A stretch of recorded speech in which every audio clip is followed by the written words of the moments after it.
Nagsalita na nga si Henry Alcantara tungkol sa bilyon-bilyon na kickback ni Zaldico sa Bulacan. Si Zaldi na chairperson ng Committee on Appropriation kasama si Stella Kimbo bilang senior vice chair. Si Stella Kimbo ang asawa ni Miro Kimbo.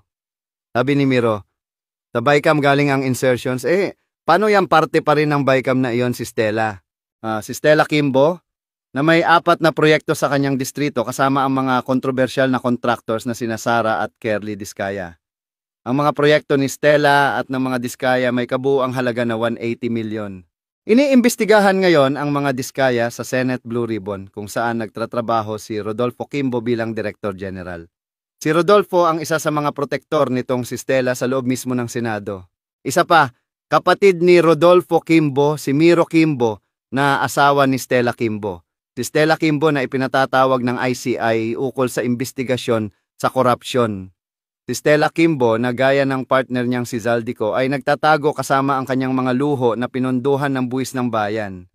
All roads lead to Stella kaya dapat isama si Stella Kimbo sa mga taong dapat imbestigahan. 42 Forbes na, Your Honor.